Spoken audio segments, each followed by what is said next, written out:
wastewater in these areas. In terms of centralized wastewater collection, there's the standard town sewer connecting the town sewer going to the treatment plant. There's also some localized solutions. We can look at conventional sewers, alternative sewers such as low pressure or vacuum, local packaged treatment plants. All those types of scenarios were weighed depending on the sub-area as part of the 2005 study. Some improvements that have been done in the last 10 or so years prior to the 2004 study. Middle Street area was done in 2002. About 130 houses were connected to sewer, and that was sub-areas 1 and 2 of the original facilities plan. The Chapel Road Mechanic Street area was also done in 2004, and that connected about 115 houses. More recently, the Amherst Hills area, there's 60 lots. That's a private development. I should probably fast forward for you guys. There you go. The Amherst Hills project is 60 lots of private development, and that's being turned over to the city as the lots are built.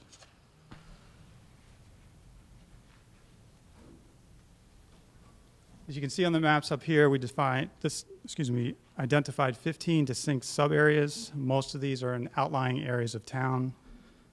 We tried to maintain same or similar sub-areas as the 1985 study where possible to show consistency from that plan to 2005 to 2011. We can come back to these during question and answer period. The crux of the plan in identifying, once the sub-areas were defined and figuring out and prioritizing where sewers needed to go, was the needs analysis. There were 4 major criteria that we weighed as far as the needs analysis. We looked at existing on-site disposal problems, potential soil limitations, some environmental criteria, and also cost benefit. These 4 criteria, based on conversations with DPW and some outreach that was done in 2005, the 4 criteria were weighted slightly different. And then that weighting factor was multiplied by a value for each sub-area, for each subcategory. In terms of the existing on-site disposal problems, we distributed a homeowner questionnaire and also looked at Board of Health records to identify and get a feel for where failing systems were occurring. The homeowner questionnaire had a series of questions from how old your system is, how frequently you pump it, do you have odor problems, are you noticing wastewater in the vicinity of your septic tank or your leaching field. We mapped those particular areas in town to identify where clusters may be of failing systems and overlaid those in the sub-areas. In terms of soil limitations, when the study was done in 2005, it was the Soil Conservation Service. Since then, it's been renamed the Natural Resources Conservation Service. Same soils maps gives us an indication of the soil types in the area where septic tanks are located. We also did a soil boring program to further augment that information from the soil reports. And also we looked at Board of Health records to look at another angle of soil information. And lastly, we looked at lot size and zoning. Smaller your lot size, less area for a leaching field, weighted that into the soil criteria. In terms of environmental criteria, the focus of this category was looking at impacts to water resources, particularly surface waters or drinking waters, the Lawrence Swamp Aquifer Protection, the Atkins Reservoir watershed. The 4th category was cost benefit, and we looked at a variety of sub-characteristics to come up with a total cost benefit for each sub-area. We looked at the distance to existing sewer. If you were close to existing sewer, was weighted more heavily because the cost to extend the sewer to that sub-area was less. We looked at whether or not a cross-country easement would be necessary, which would raise the cost for a sewer. We looked at current build-out, looking at lots and trying to get a sense of if we extended a sewer, say 1,000 feet, how much frontage was on that 1,000 feet? Were we then hooking up 30 homes, 10 homes? Looked at future development. Also looked at the type of sewer. Could gravity work in this area? Were we going to need vacuum sewers? Were we going to need a pump station? And last, we looked at required downstream improvements if it was surcharging area or it wasn't sized to handle the projected flows from a sub-area. So taking those 4 criteria, each criteria was multiplied. So if we had take for instance the first category of 35 points. If you got a point value of 2 in your sub-area for on-site disposal problems, multiply that by 35 for a total point weighted value of 70. We did that for each of the 4 categories and totaled those to come up with the total needs points for each sub-area. And this gives you an idea of how those sub-areas ranked out. Total points that any sub-area could obtain was 450, and we can get into that with questions and answers if you'd like more clarity on your sub-area. So based on that table and the ranking of the sub-areas, we had identified 2 areas with major or immediate need. No areas with major or immediate need. 2 areas with moderate need, which included Harkness Road area and the Wildflower Drive area.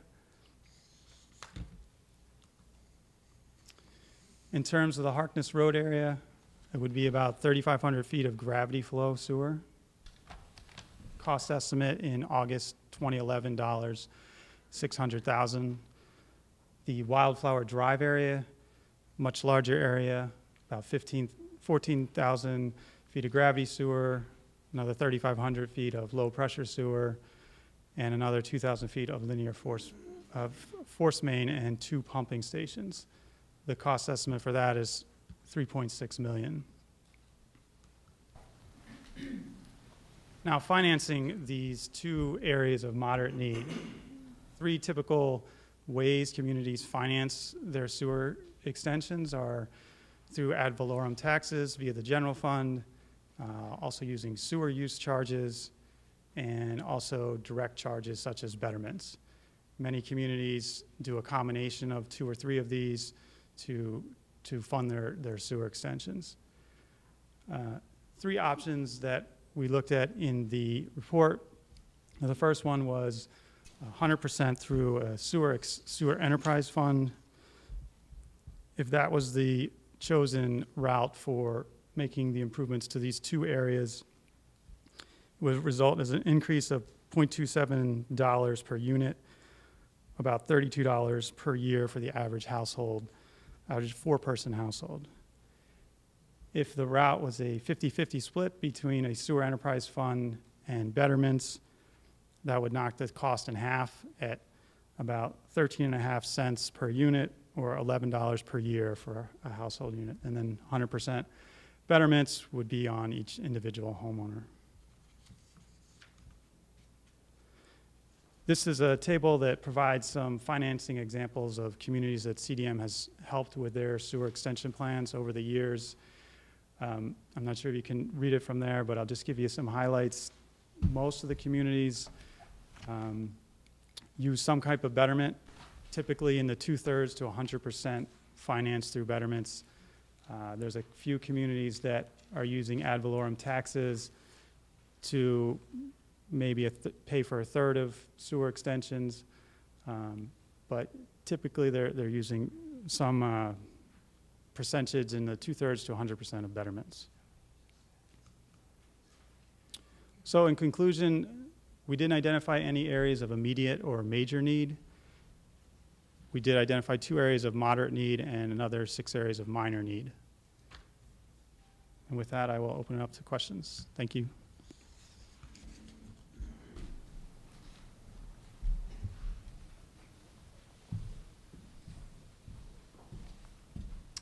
I'm Chris Riddle. I know next to nothing about sewer systems, and so that's why I was chosen to moderate this thing. Just like to keep things moving quickly, or reasonably quickly and expeditiously. And we'd like to ask, if you want to ask a question or make a comment, you would move forward to the microphone there, and so that your voice could be heard over Amherst media, and your face could be seen.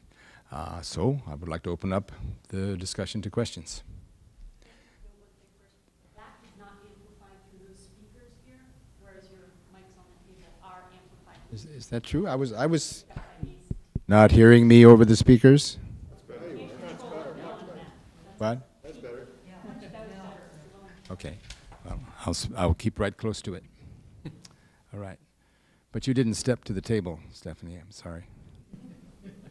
Any questions or comments?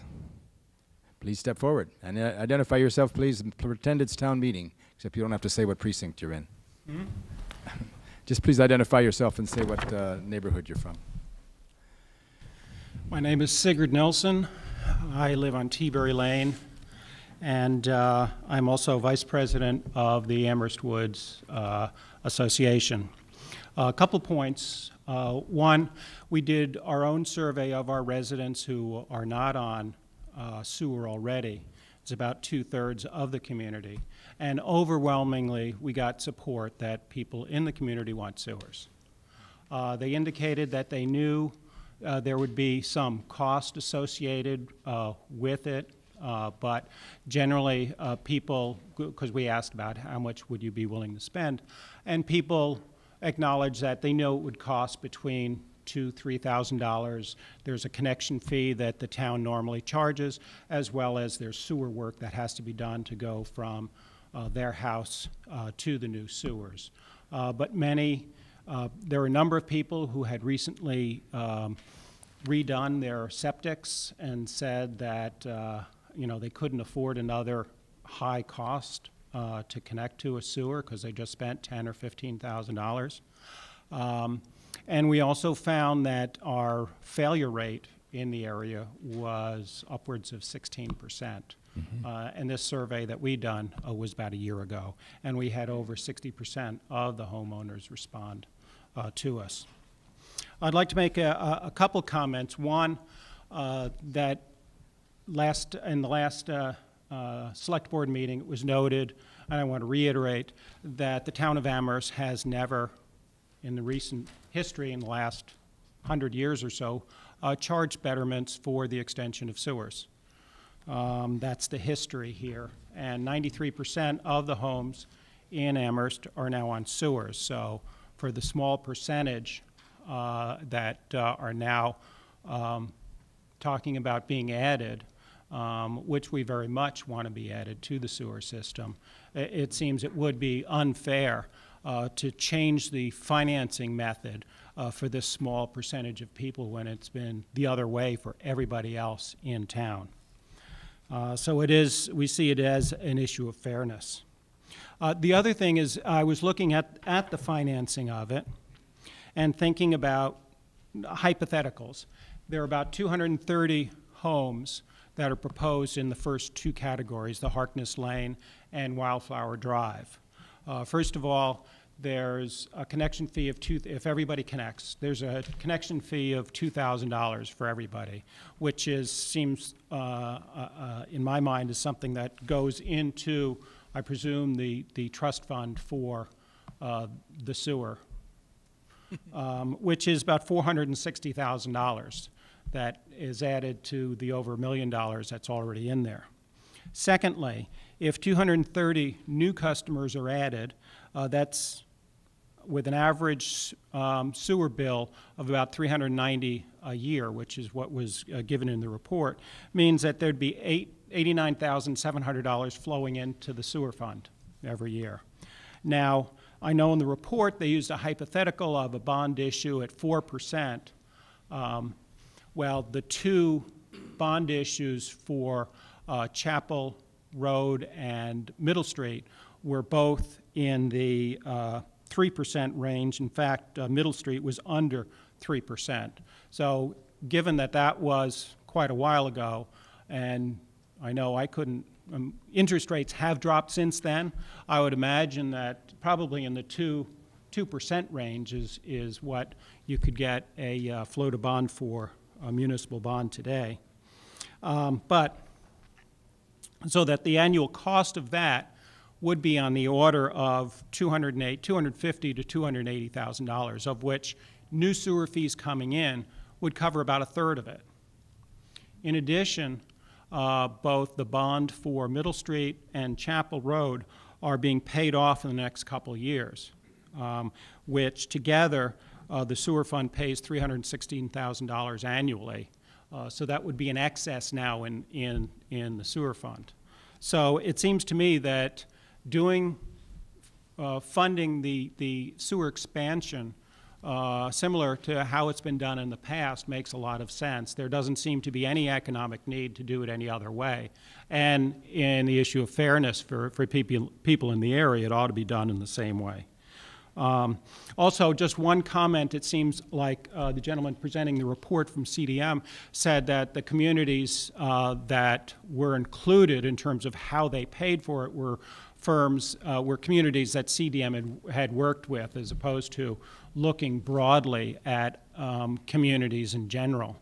And I just did a quick Google search last week about sewer extensions and came up with Westfield, Mass., which recently has been doing a sewer extension. I talked to the town treasurer, and all their sewer extensions are being done through the sewer fund. There are no betterments involved.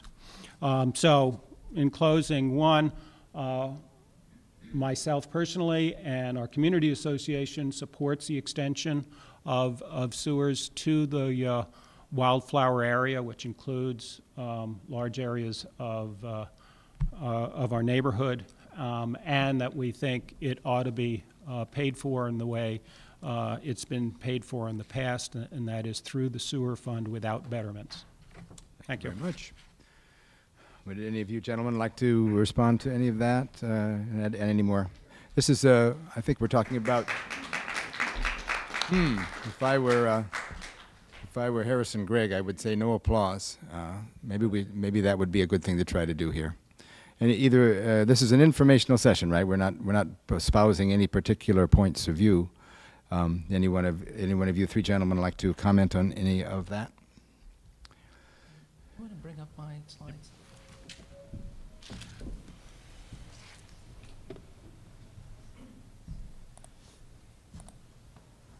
Mostly I want to say what you said about the financing was right, so very good. Congratulations. I just have a couple of slides to show you what it would look like if we were to bond these things and what the schedule is. And you see in the green there are three lines for this project.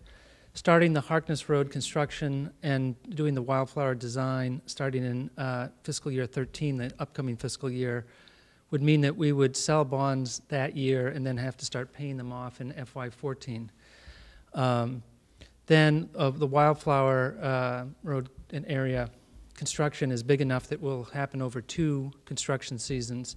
So starting in FY14 and finishing in FY15, so then you sell the bonds in the following years. The blue areas, as you mentioned, the Chapel Mechanic Street and the Middle Street bonds are being paid off.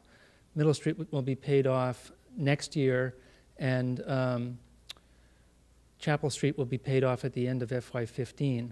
So I always think graphic representations of these things are easier to understand, so if you could go to the next one. Whoop. Whoa. There's only 2. Yeah, there's just 2. Okay. There. All right, stop. All right. So this does show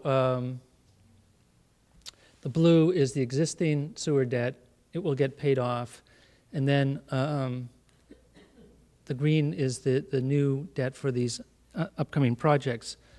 So what it will mean for the average bill payer in town is overall you're likely to see a slight decrease in your bills because new debt is less than the old debt that it's replacing. So I just wanted to show you that because I think your description was accurate. And I would just add a word about betterments just because there's been a lot of talk about it, and I'm not here to advocate for betterments, but since it was in the report, I thought I'd just take a minute to talk about what some of the theory behind it is, and so at least there's a context for the conversation. I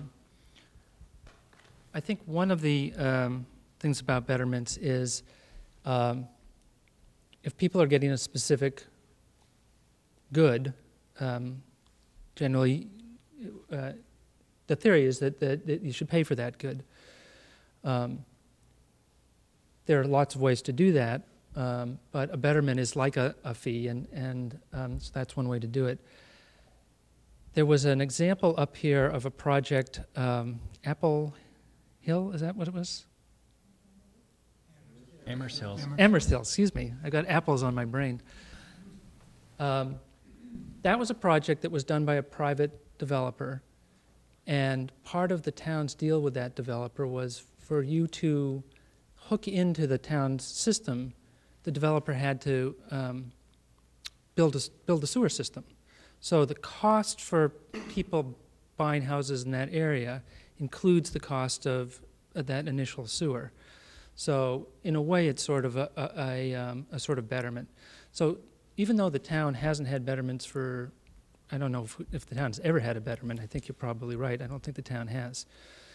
In some instances, when there's a new development, there's in effect a betterment in that the people who are buying houses in those areas have to absorb those costs when they buy their houses.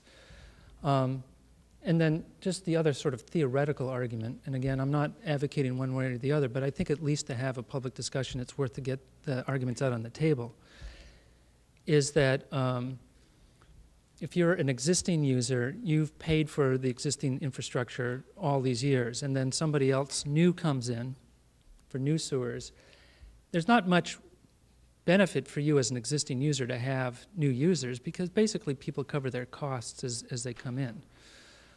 So if you're an existing user, you've paid for the infrastructure all along, and so the question is, should there be some contribution over and above the rates that people in your neighborhood are going to pay to have the benefit of being in that system?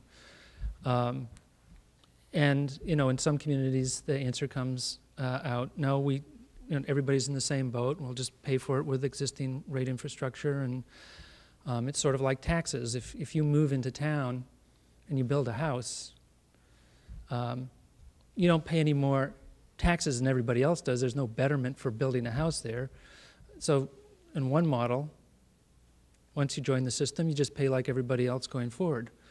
On the other hand, you could say, well, maybe you should pay a little bit more because you're getting a new benefit that everybody else already paid for.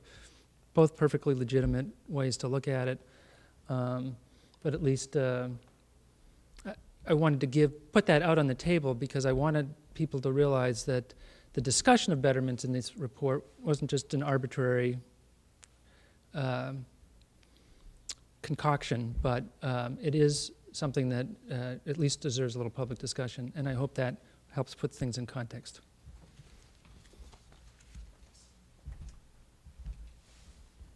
Step forward. The first speaker used about 5 minutes, and I'll use my little iPhone here to make sure that other people stay within that same sort of structure. I will do my best to take... You won't need anything like 5 minutes. Much less, Chris. Alyssa Brewer, I'm a member of the Select Board. I'm not representing the Select Board at this time because we're only beginning this conversation. As all of you know, this will eventually require some sort of Select Board decision and town meeting decision, depending on which of the various paths we follow. One of the things that I am concerned about with tonight's conversation, I appreciated the first speaker because I think they rolled up basically every comment that I've received thus far into their speech.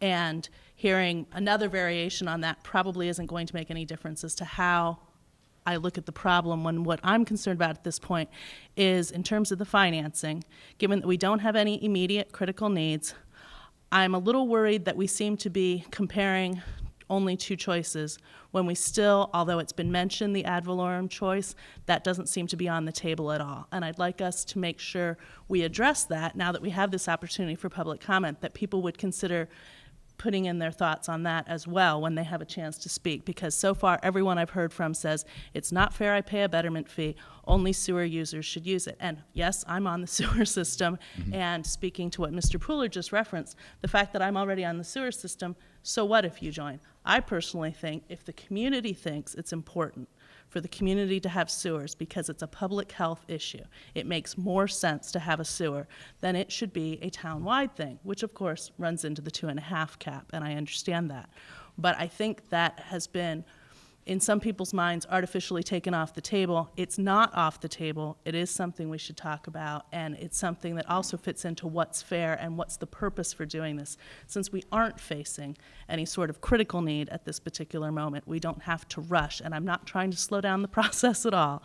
I just want to make sure that we're clear on what our different options are, and just because in 12 other communities they did XY split, that doesn't mean that's how we have to do it here, because it might make more sense to us to decide that as a community it's in the entire community's benefit to pay for the sewer, even though that does make things more complicated with our property taxes for 2.5.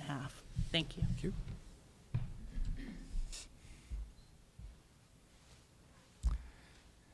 Sir, please step forward. Okay, you're next. Hi, I'm James Triplett from Wildflower Drive. I have a question for our consultant here. I was very surprised that you found only moderate need and sort of not much urgency. I live in a neighborhood full of septic tanks that are at the end of their design lifetime. I'm wondering if you redid this study 3 years from now, would it all of a sudden become urgent need? I mean, how urgent does it have to get for you to feel an urgency about this? I mean, I sit there and I look at my tank and it's 25 years down the road and I don't know when it's going to fail. So when does it become urgent? Okay. In terms of the life of a septic tank, 25 years is pretty typical to get out of a. Yeah, and our whole neighborhood was built 25 years ago. So just we because have you have a couple of hundred 25-year-old septic tanks, and now you're saying it's not urgent. And just because you have a 25-year-old septic tank and it's failing doesn't mean that the soils can't hold a new septic tank for another 25 years. So when we looked at age, we weighted septic tanks that were younger and failing higher, because that's an indication that the soils, there's other indication, but it is an indication that the soils are not suitable for leaching field, septic tank type of application. There's also ways in of how well it's maintained. I'm not saying that yours or your neighbors are not, but that weighs into the rationale as well. While that septic tanks was weighted as the highest criteria, we did look at the other criteria as well. And that's looking at all those criteria together is where we came up with moderate and minor need as opposed to just immediate need. Ma'am, please, woman in the third row.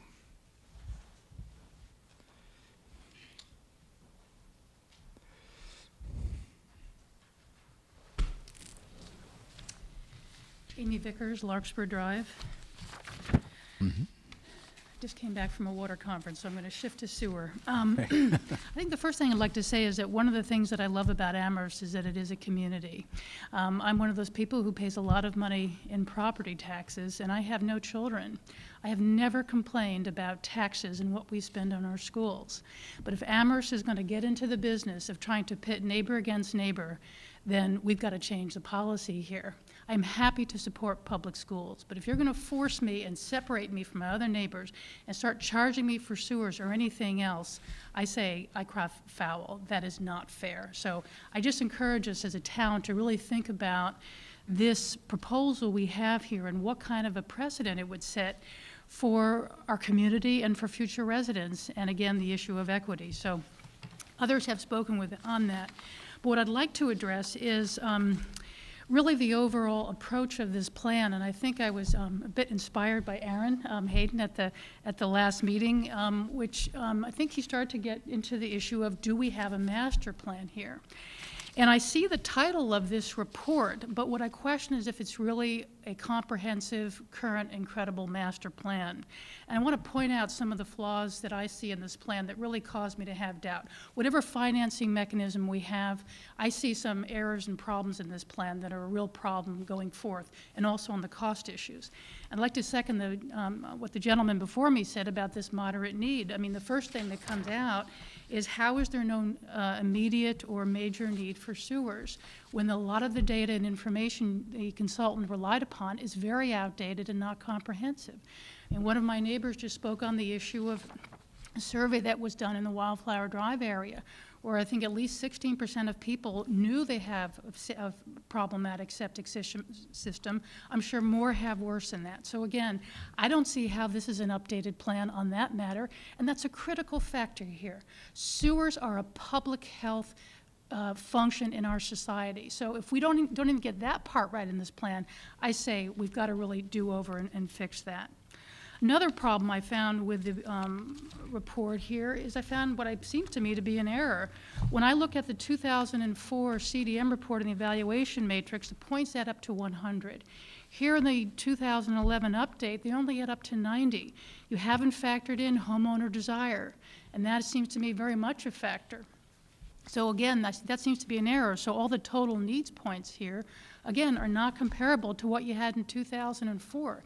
I mean, someone just didn't bother to add the points on page, this is really simple math, go to page 3.1, adds up to 90, doesn't add up to 100. So really basic math here was not checked. I mean, so I asked you, is there something different now in this matrix that wasn't explained, that I'm incorrect?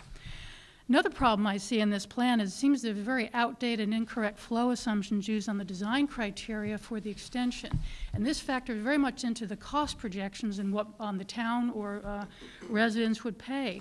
I direct your attention to page 4-8, which gets into flow data, 4-7 and 4-8. Okay, for example, in the Wildflower Drive area, they're estimating an average flow of 87,000 gallons per day for 210 residents. That works out to about 414 gallons per household. That is very high. That is above the national average. Indoor U.S. demand is about 60 to 65 gallons per capita per day, and that's probably a little high for Massachusetts. And so when you break down, use the average household size of 2.6 people per household, that comes out to 159 gallons per person per day. That's at least 2 to 3 times the national indoor average for wastewater flows. So there, number one, the design criteria here has me concerned. Are you overbuilding, and would the town be overpaying for this extension? So that just really concerns me. I'd also mention on that the flow rates for indoor water use are going down significantly. The EPA's WaterSense program, which reflects off-the-shelf fixtures and appliances available to American households, estimates that average indoor household water use can be as low as 40 gallons per capita per day. So, and again, those are flow criteria that I think, definitely need to be looked at and corrected in all the design and financing work that was done here. Might I ask, can I ask you to come to closure? I will. Well, the last point I want to bring up 15 is seconds. Infiltration. Again, Okay. you have a very high assumption of 40 gallons per capita per day. That's based on a 1991 assumption. That's a very high leakage and infiltration rate. Again, it concerns me. Is that worked into the design criteria? Are we going to be paying for that high cost to manage that from a capital cost standpoint? Thank you very much. I'd be interested in the responses to those questions. Ed, do you want to Sure. speak to some of that? In terms of the 100 points versus 90 points, the presentation that was made back in 2004 did indeed have 100 points. And from that presentation to the final report, the total was dropped to 90 points with a focus just on the technical aspect of the study. So the 10% or 10 points of the homeowner percentage was dropped out of the analysis. So that was what the final 2004 report reflected. So to keep the comparison between 2004 and the current plan, we kept it at 90 points rather than reshape those 4 criteria that were in the final 2004 plan to match 100 points. So that's why the total is 90. But as far as the scale is still consistent with the 2004 total of 90 points. In terms of immediate need, you know, I'll reference the questionnaire that was done in Wildflower area, where you said you had 60% of respondents, and of that 60%, 16 said they had failing systems. So that's only a portion of the criteria that's looked at in determining need. We have to look at the cost to extend sewer. Is it in a water recharge area for drinking water? How many homes are we looking at sewering per sub-area? So it wasn't just failures that were looked at to define need. In terms of the flows, we used a very conservative number for flows based on Title V and using the II criteria from 1991. But what that does is gives us a worst case of what size sewer might be needed. And in 95% of these cases, because it's residential single-family flow, it's only 8-inch sewers that are needed. These are not design documents.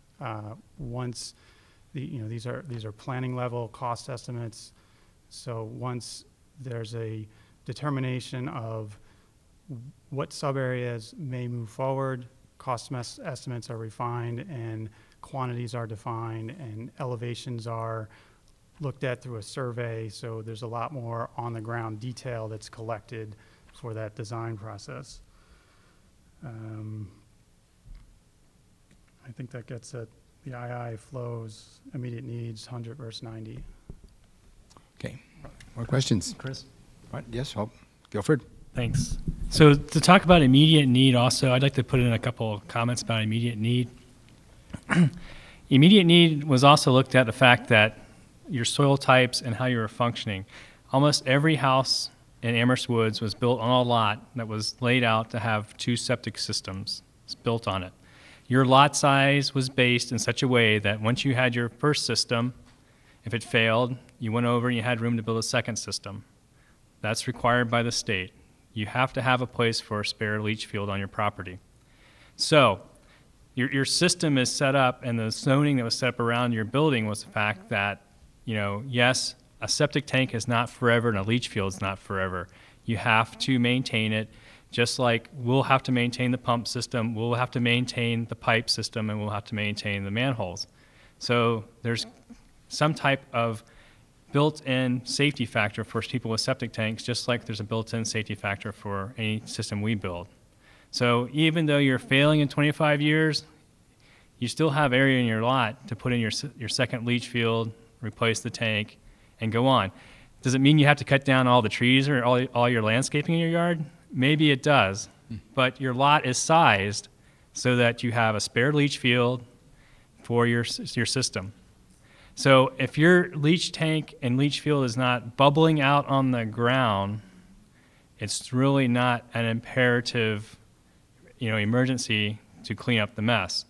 If your lot was a substandard lot, there's some lots in town that are actually not up to standards, and you could only put 1 septic system on it. Some of the lots in town are so small that when they were laid out, you had a leach pit, and that's all the room you had in your lot was for the leach pit until the sewers came in. So there is some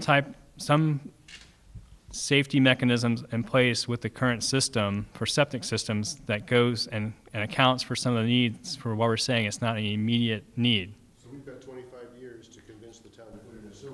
Excuse me? So that's one reason why the fact that you have failures in a neighborhood doesn't elevate a neighborhood to having an immediate need. I just want to say that. And yes, I agree with Ms. Vickers that the numbers and you get into these conflicts with the regulators about this, the numbers that are out there now is that conservation of water is going down, so your usage is going down, and that wastewater usage is dropping as well. But the state regulators aren't changing the regulations as fast as people are saying conservation is taking effect. So when we do these things, we use the Title V numbers. We use numbers that we have from other jobs and other experiences throughout this Commonwealth. So we don't just use what is probably reality right now. We still have to have some safety factor and use what's approved by the state and is accepted practice. And that's just the way we are, and we apologize for that, but it's nothing to, I mean, we could go back and stop the process all over right now and recalculate everything, but then that'll take much more time. But so we use the conservative numbers and what the regulators say we should use, and that's what we did. Mr. Mullins.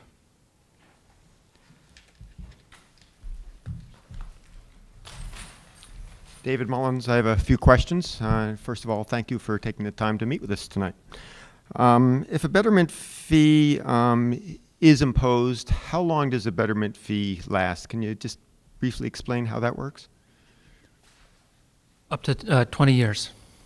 Okay, so if I didn't install my sewer because I haven't failed, and in 21 years I went to hook up to the sewers, then I wouldn't have a betterment fee? No, I want to make clear that if there is a betterment, the betterment gets assessed on everybody right away. Okay. Okay. So if I hook up in 50 years, do I still pay the betterment fee? Yes. You've long since paid it. How have I paid it if I haven't hooked up?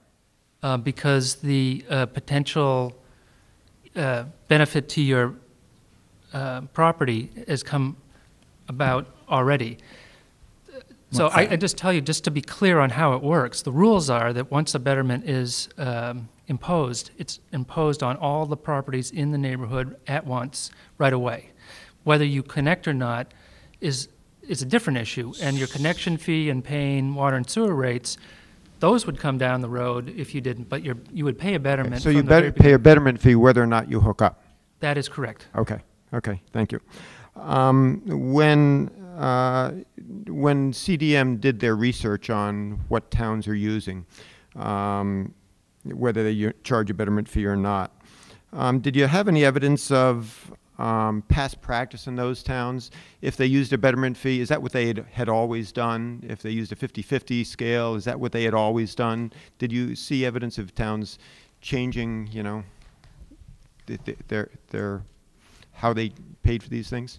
Yeah, I don't have a handle on the towns that we've listed Okay. in that spreadsheet. I don't know. It kind of makes sense that if you have a betterment fee, you're going to charge that to everybody all the way in perpetuity. And likewise, if you don't, it would make sense that you would continue not doing it. It's the kind of thing that makes sense to be consistent. I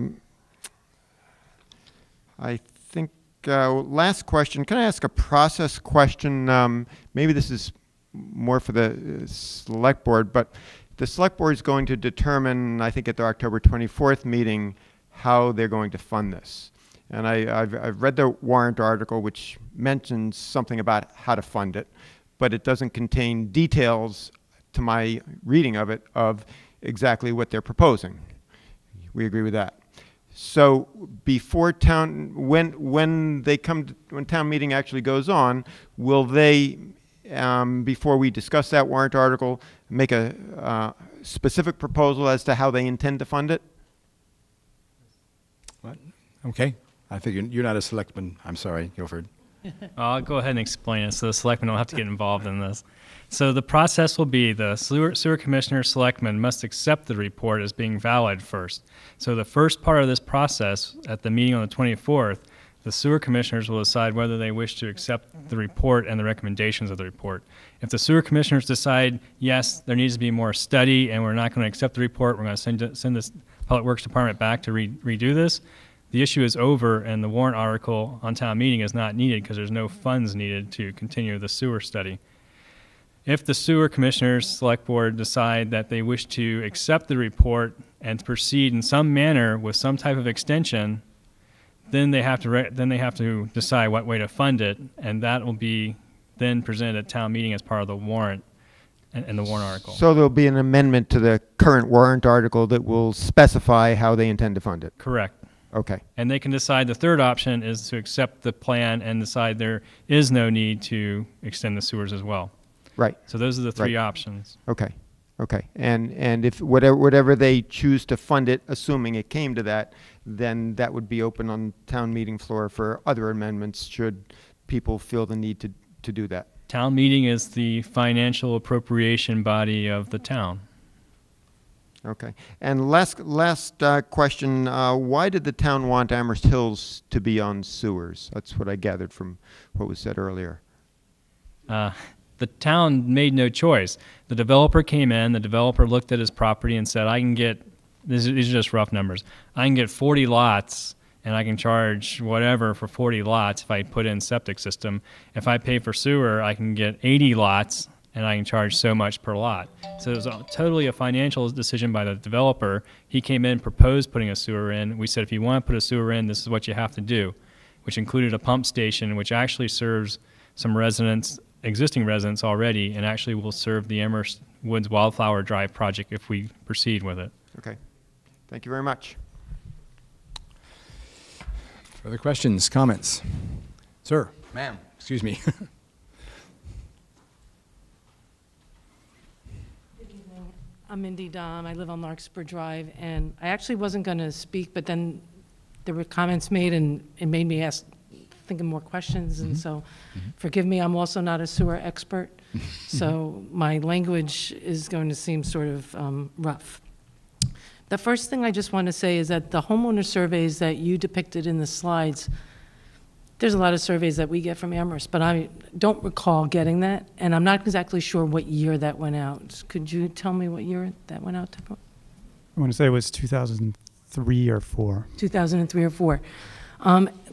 The reason why I'm curious about it, I lived in the house in 2003 and 4, so we probably got it, and I probably filled it out and don't remember.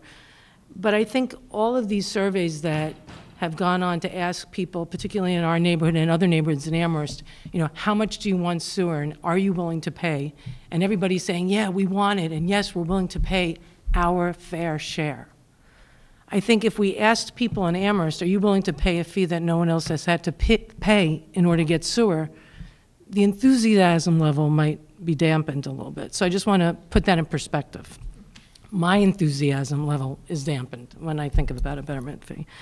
The second thing is, and this isn't meant to silence Alyssa's point earlier about maybe we need to think as a town if this is something we want to invest in as a way of funding it.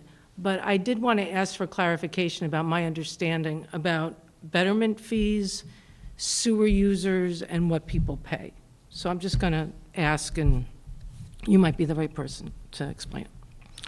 So currently, people who are on sewer in Amherst pay a sewer fee. And that sewer fee includes all the money that was needed to create the current system, both the infrastructure and any expansion that has happened to date, right? And that's all sort of bundled into every current sewer user's monthly fee or quarterly fee. Is that right? That's basically right. The only gloss I'd put on that is that if something was built a long time ago, it's been paid for. It's like paying off your mortgage. Right, it's been paid for, but that current sewer user is still paying a fee for, let's say, Middle Street. Yeah. Right? I mean, so a person who might have lived here since the 30s and is on sewer, they had to pay for Middle Street when Middle Street came on, or somehow that was arranged within the sewer fund, and so the whole sewer user pool shouldered it. Mm-hmm. So I guess I'm wondering where, when I understand that you were presenting betterment fee as sort of an issue of fairness, that as as someone wants a public good, they should have to pay for it. But what I'm wondering is, isn't the suggestion that we start betterments now unfair to the new users? Because then you're expecting me, for example, I'll be paying for the expansion to my house, and my sewer fee is going to be paying for Middle Street, the person who's living there from 1930, and the person who's living there from 1900, because we've never done a betterment fee in Amherst. And I'm not sure why that would be fair. So maybe you could elaborate on that. again, I'm not advocating one way or the other. No, but you mentioned that betterment yeah. fees were based in fairness, which I understand. I mean, if I'm, if I want something special, I should have to pay for it. Yeah. So I'm just wondering how this translates to fair. Again, I think that the theory is that there are some people who've been paying things off for a long time, and they shouldered the burden, and they've kind of done their fair share. When you come on, it doesn't do them much good. In other words, they're not getting anything out of it to have you on the system. Don't more users decrease rates? Well, not really, because rates have to be set to capture the cost of providing the service. So if a new person comes on, they're basically creating more cost to the system and capturing that cost with the rates that they pay. So I think it's sort of a wash.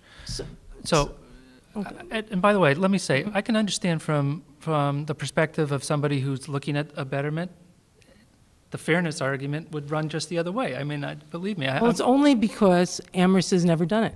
Well, right. If Amherst has always did it, then it would be fair. Right. But because they've never done it, it's not fair. Right. And I think, again, this report wanted to put on the table all of the possibilities, because in an open society, you need to do that, to put that out there. And whether we continue the way we've done in the past with this project, or we change, because change is, obviously possible. You can change things. It's like a professor of mine once said, if you're on a worried about going down the slippery slope, get off the slope.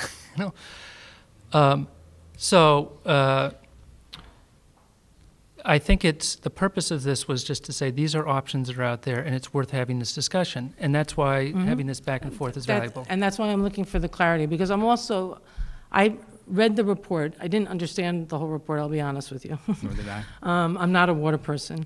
I'm a water user, but I'm not a water expert. But I didn't feel, from what I read, that I was getting enough information on the current situation in Amherst. I felt that the report was skewed. I felt it was very sort of, it was kind of doing what you're doing in a way. It was saying, we're not advocating for a betterment, but here's what a betterment would look like. Yeah. And then, and here's what we've done before. And actually, it didn't really tell me. Everything that I've learned about what Amherst has done before, I've learned from other people who've lived in Amherst for a long time. I think it'd probably be helpful to me, I don't know about for the sewer commissions, to have a more extensive discussion in the report about what happened with the most recent expansions. Was there betterment? If not, what happened to monthly rates during those times, so that we can actually project what would happen in Amherst if we didn't do a betterment, we did the same thing. I don't know if you can do that in 2 weeks. Can I ask you, we're over the 5 minutes. Could I ask you one more question. One more, please. okay. And it's just to follow up on something that was said earlier. There was a question on, is there a betterment whether or not you connect? And the answer was yes. And I want a clarification, because at our last meeting with the select board, I believe, I don't know if you said it or somebody else said it, that in the way it's always been done in Amherst is there's always a connection fee, even if there's not a betterment. So that's a little bit of a vice versa situation. And I'm just wondering, so which one are both? I mean, I guess they both can coexist, but. They both can coexist. The betterment pays for your sewer. The connection fee is what everyone pays. Even the people in Amherst Hills, who the developer installed the sewer system, the builder who built a house and connected that house paid a $2,000 connection fee. I got to tell you something. Amherst Hills is not the same thing here. No. That was a developer wanting to invest in his property. Yes. That's different. But the connection fee is a connection fee. It's totally separate from the betterment. So in this situation, one of the options is there would be a betterment fee regardless if you connect, but that's not really the scenario, because there would be a betterment fee and everybody would have to connect in addition to that. Is that right? No, it's up to the decision of the sewer commission and the select board whether it's a expansion and they tell everybody you have to connect, whether it's an expansion and they tell everybody you have until you have 20 years to connect, whether they tell you it's a betterment and you can connect when you want to. That's a decision for them to make. I understand. Those are the options. If they choose a betterment, the betterment starts the day the project is complete. Once the project is complete, according to the Mass General Law, the betterment will start on that day, and every house in the sewer system that's in the betterment area will be charged the betterment, whether you connect or Right, not. gotcha. Thank you very much. Could I ask that I think we've done betterments pretty well.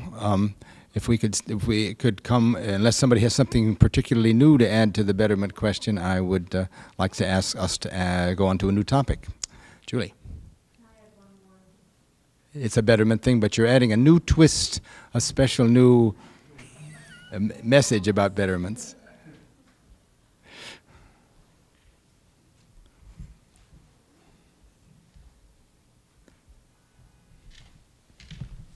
Please I'm identify Julie yourself. Marcus. I live at 8 Lady Slipper Circle, which is in Amherst Woods, as you probably know. I'm delighted we're even considering sewers. It's kind of appalling our neighborhood was allowed to be built without them in the first place. We have like 2-minute perks that go straight into the Lawrence Swamp Aquifer, and I think this is an important public health issue. My neighbors are going to hate me for this. I am not opposed in theory to a betterment fee. I think I could tolerate, and if the alternative were waiting longer, like years, I would welcome a modest betterment fee. I don't want to pay $17,500, but there are a lot of towns that do this with a modest betterment fee of $1,500, $2,000. And the way I work the math is, you know, we get our septic tank pumped like every other year or every third year for $300. It's 25 years old. It's going to fail really soon. We raised 3 kids in that house, and I think most of my neighbors are going to fail really soon too. And the way I see it, if we fight this for 5 or 10 years, probably 20, 30% of us are going to have failed systems that we're going to have to spend $20,000 to replace. And the economics of waiting don't work for me. I would rather pay a modest fee. Other towns, I think, spread it out over like 20 years with almost no interest or something. I do think it would be an unfair burden for us to pay $17,500 apiece. But I need a new roof and a new furnace too, and I'd be thrilled if the town kicked in a large percentage of that and I paid a small betterment fee. You know, I'm not thrilled about the idea, but the alternative of having all these septic systems fail in the location they're in with the perks they have the houses were all built at the same time, and there are about, somebody help me, 175? Hello? You know, if 50 of them fail in the next 5 years, that's a big problem. And it's a huge expense to the people who have the 25-year-old septic systems. I think, Guilford, you probably know, is it about $20,000 to put in a new one? We've seen 20 to 30 in the cost range. Yeah, and I don't really want to dig up half my landscaping to put in a new one. So to me, the timeliness of this is much more important to me than what I would hope would be a modest betterment fee. So in theory, so that's what I'm adding that's new. I would not object in theory to a modest betterment fee associated with this improvement. And for me, the economics work out better than fighting it for years and years. And I also think from a public health perspective, we need to get on this, and it should have been done 30 years ago. So That was a legitimate extra twist. sorry, everybody. Yes, please step forward, yes.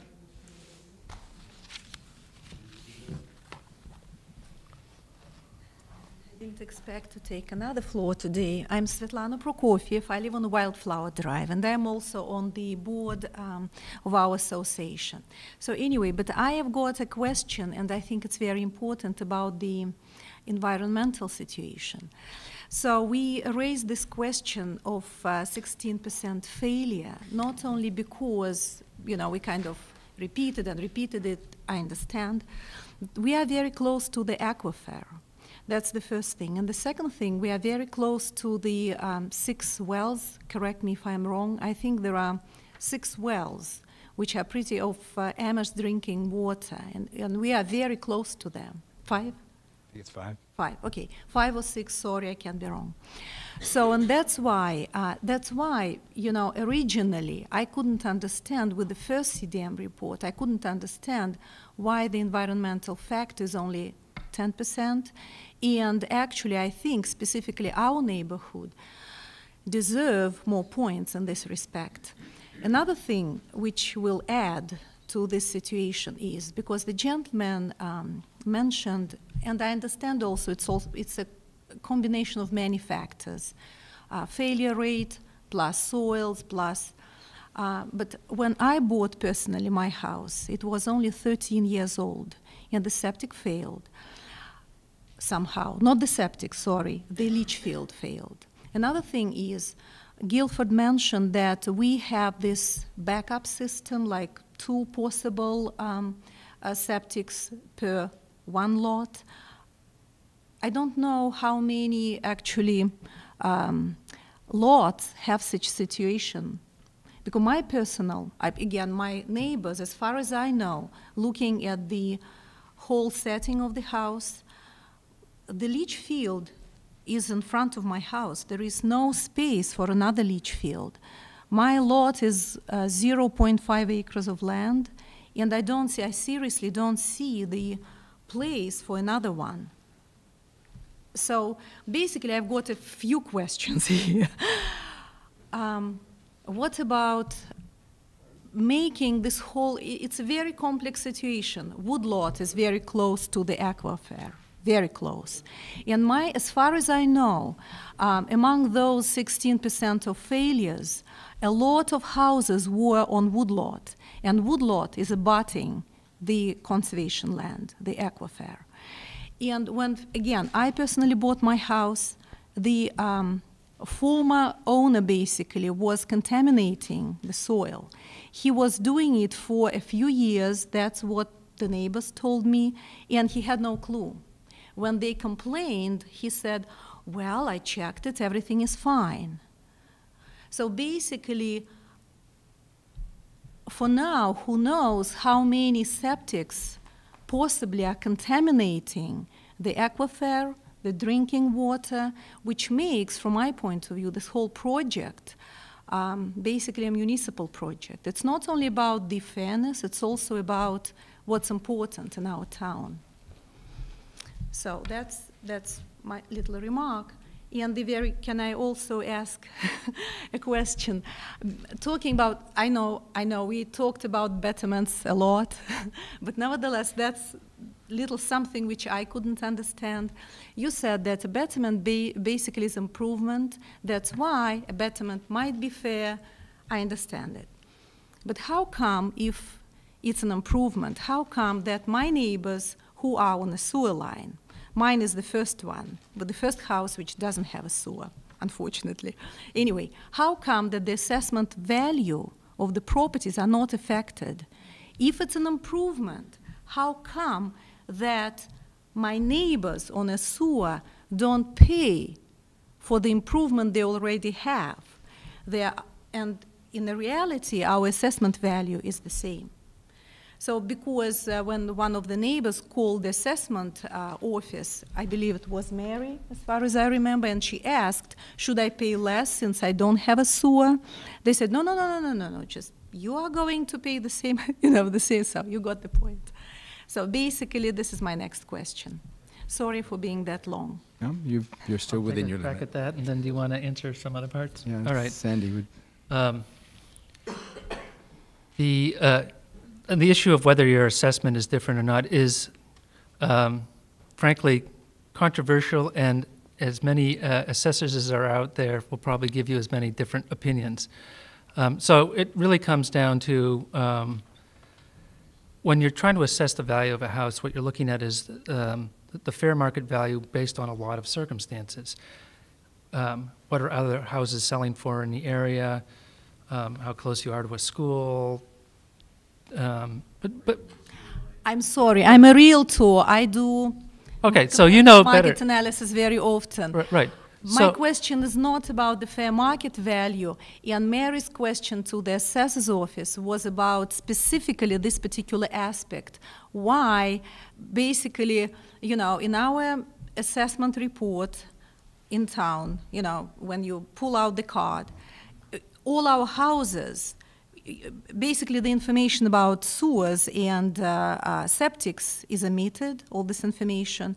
And when she asked the question, should I pay less since my house is, if we take, let's say, two absolutely equal houses with the same square footage, the same everything, it looks like we are not charged less being on a septic system. So that's basically my question.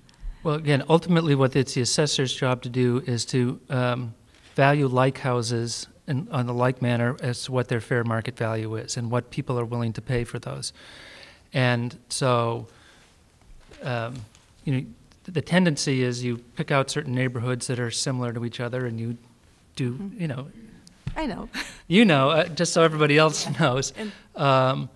And frankly, I think when you're breaking that down, generally, I'm going to bet that the assessors don't draw a line down the middle of a neighborhood and say this is Seward and this isn't. They're just looking at what the things sell for in Amherst Woods versus, you know, some other part of town, and that's basically how it's done. So I'm not surprised that if you call the assessor and well, generally, I'm not surprised if you call the assessor and say, I should pay less in taxes. He usually says no, but yeah, that's what his job is. You know, but all of a sudden it becomes an improvement. Right. Before, you know, it was not nothing.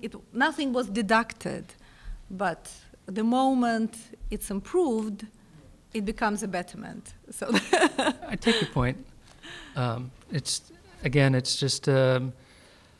These are all attempts to try to get to a fair and equitable system, and there are different ways to do it, and the betterment system is one that has been used many times around the state for the theory that people are getting some increased value to their property. They are getting a benefit. All I can say is that's the theory. Some places have done it. Amherst hasn't done it. Whether Amherst does it in the future is up to other people than me, but I at least want to give it a fair explanation. Thank you. Yes. Step forward. Guilford, did you Well, do you want What about the, you're not going? I'm sorry, you're not, well, you, yeah, go for a question. pardon? You have another question? No, it just Guilford was was the gonna question about the environmental and the Oh, yes, that's right. drinking water. Sorry. And the Thank you very much. municipal Good question. project and, So the answer is, and with 95% certainty, Amherst Woods is contributing 0 contaminations to our water system.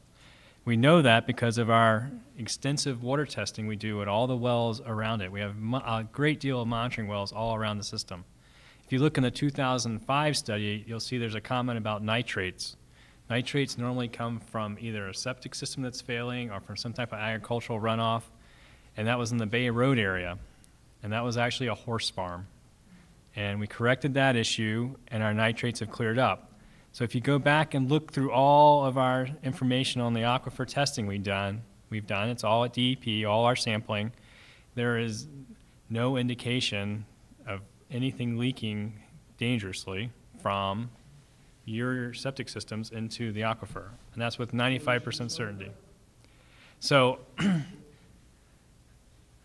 so even though we say that, we still say you are a moderate need for septic replacements in a sewer system to go in.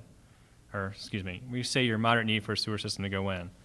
But there is no smoking gun that says that the 4 houses on Wildflower on the lowest level is contaminating well number 1 or 2. There is no indication whatsoever that's happening. thank you very much.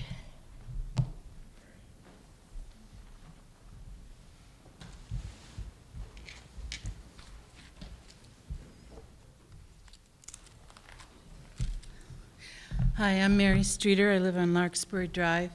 And I spoke at our last meeting too, but I want to underline a point. I want to talk a little bit about the costs for people that have a septic system. And it may touch a little bit on betterment, but I'll try not to overdo it.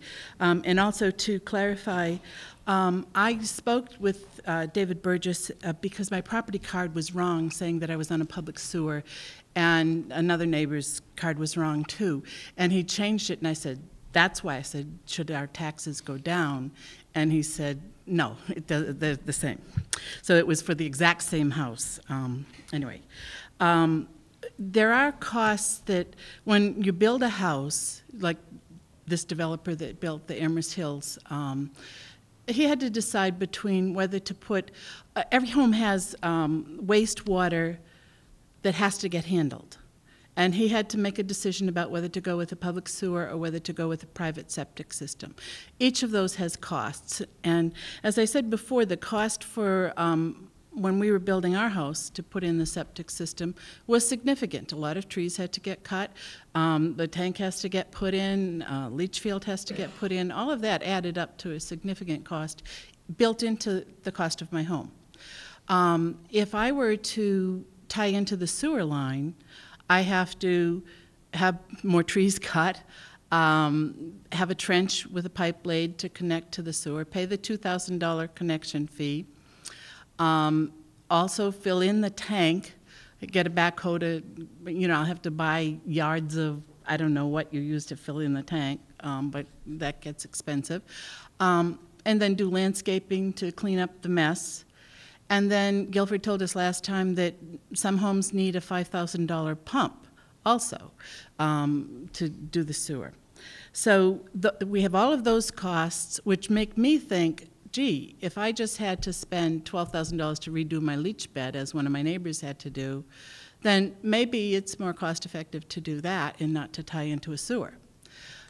If I have to pay a betterment fee on top of all of those other connection-related costs, bringing the pipe and filling in things and all of that, then that means that to handle the wastewater for my home is a significantly greater percentage than it would be to handle the wastewater on a home that was built on a sewer line.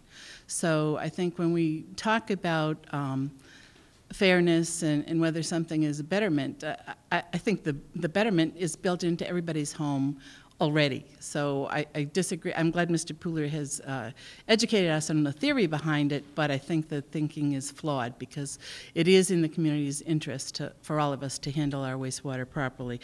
And the people on septic systems haven't been getting a free ride all the time that they haven't been paying into the sewer fund.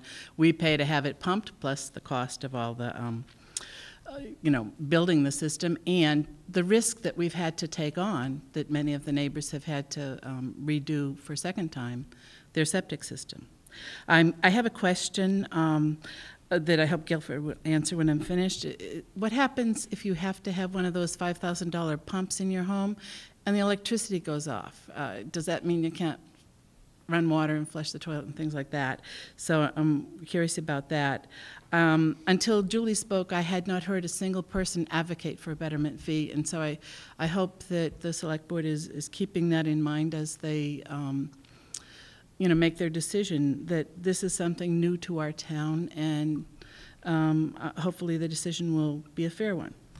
And the other thing I think that's very important is that as a town, we're an education community, and yet there's very little education that goes on for people about how to properly maintain a septic system, so that there are new people coming into town that probably don't know how to maintain a system, and not to allow fat to go down the drain, and to make sure that they're not putting improper things down there, running a garbage disposal improperly and things like that. I would really love to see someone put some education in, maybe through the Board of Health or somewhere, where every home that gets sold that has a septic system, the homeowner will automatically receive some kind of pamphlet that would be helpful about that. Thanks. Thanks very much. Okay. What about the 5,000? I'm curious about the pump that you'd have to put in. Why don't you educate people about that a little bit? So for some areas of the project are below the grade of the street. Sorry about this thing. I keep forgetting to turn it off. So for the sewer system to get from the house to the sewer main on the street, and actually for some of the sewers that actually run up the street to the gravity part of the sewer system, they're going to have a pump at the house. It's called a low pressure sewer system. The pumps run about $5,000, and they would be the property owner's responsibility. If you lose power to your house, the pump has a storage capacity for a limited amount of time. And then once the storage capacity is reached, you need to stop using your toilets and drains. It's basically the same way our pump stations work on the street. We have wet wells in the pump stations. When we lose power, some of the pump stations do not have generators. The wet well fills up, an alarm goes off that tells you that you need to stop putting stuff in there or do something really fast. And what we do is we rush the generator over and we pump out the wet well and we pump it into the system. And then we move the generator around. But for a homeowner, there's an alarm in the system. Once it's filled up, the alarm goes off and you need to stop using it until the power comes back on. What's the capacity, roughly? They're different sizes. So when you start looking at the type of low pressure pump you want for your house, you can get different sizes depending on where you are and what you think you want to spend. So they range in different sizes. Further questions? Let's see. Sir. Yes.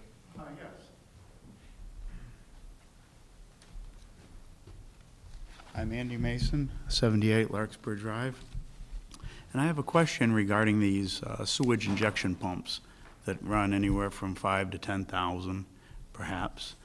I read through your study on the town that was available through the town website, and there was reference made to a map that would show the houses that would be required to have these pumps. However, though, there was nothing in that appendix. It was just empty. So with your maps, could you show the group what houses would have to have these sewage injection pumps? Can you do that, Ed, with your... And that's one part of the question. The second part of the question is, when these sewage injection pumps fail, they're pumping to a pressurized main. Now, if a check valve fails, or if there's another mechanical failure, you could have raw sewage coming into your house. And who would pay the cleanup fee for that? Would that be an insurance issue? Or would the town be involved? Or would the insurance company's lawyers be dealing with the town? But that's a complicated issue, but I'm interested in the map that will show the locations, but I'm also interested in the legal side of it when things go crazy with the pump. Two good questions. Can folks see the green markings on these maps? It's very, very, very hard to see. If you want to... Well, actually, basically it's Iduna.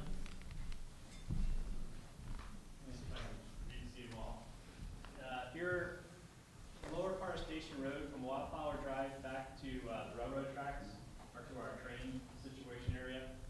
That area there has to have low pressure pumps to pump up to Wildflower. And there's a little piece of one of these cul-de-sacs. As you come in Wildflower, it's the first cul-de-sac on the left. I can never remember the name of this cul-de-sac. That little section there needs pumps as well. Okay, so this is actually... Which way are you coming into Wildflower? Actually, I forgot. I need to talk in the microphone so the people on TV can hear. So if the low pressure pumps are on Iduna and off of Station Road between Wildflower and the train tracks, that section needs low pressure pumps. And then if you're coming off of Station Road on Wildflower, the first cul-de-sac on the left, at the very, that needs pumps. Those are the areas that need pumps.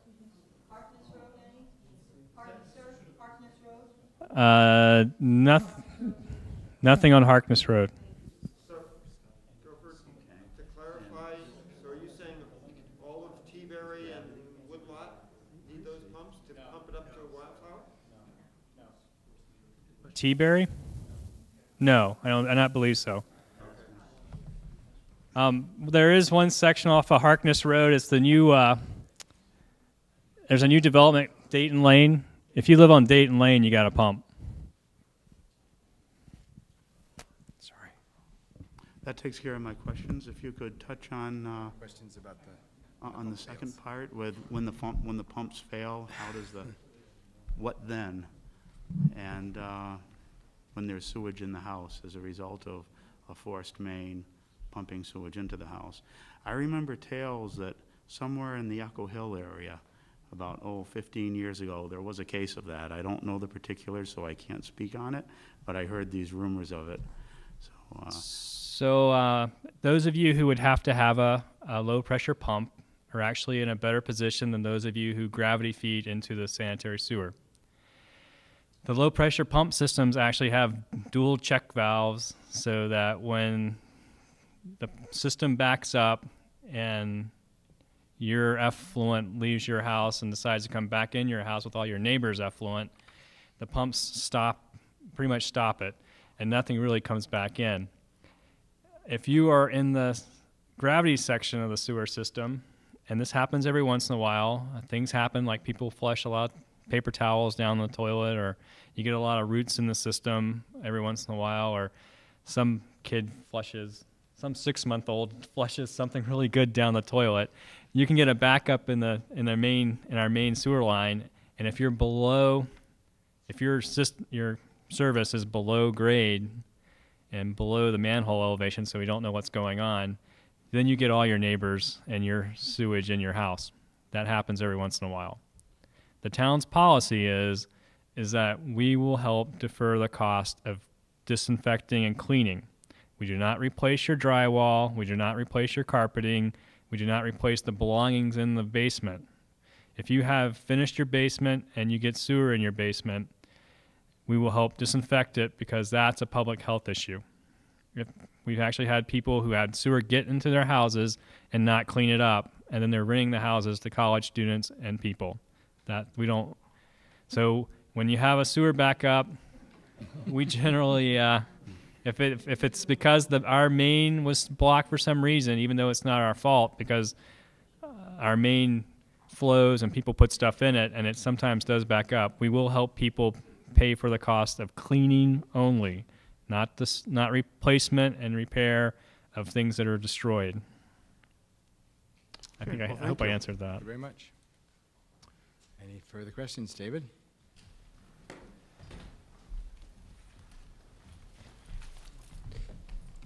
David Mullins, one follow-up question to something that was said earlier. What is the town's past practice with Middle Street, Mechanics Street, and so forth in terms of requiring people to hook up or immediately within 20 years or at their own discretion if they so choose? Good question. Past practice has been that, as you all know, there's no betterments. The sewer enterprise system pays for the expansion. The property owner is required to pay the connection fees. The property owner is required to purchase the low pressure pump. They're required to maintain their low pressure pump, and they can connect when they're ready to connect. So to make sure I got it straight, the system's put in, everybody pays the connection fee, whether or not you choose to connect then or at some later date? You pay the connection fee when you connect. So if you wait 50 years to connect, you'd pay whatever the connection fee is 50 years from now. Okay, but the town wasn't requiring them to connect? No, there's no requirement to connect until you were ready to connect. Okay, thanks. It's 8:30. Are we have further questions with new insights, or should we call it a day? Yes, ma'am.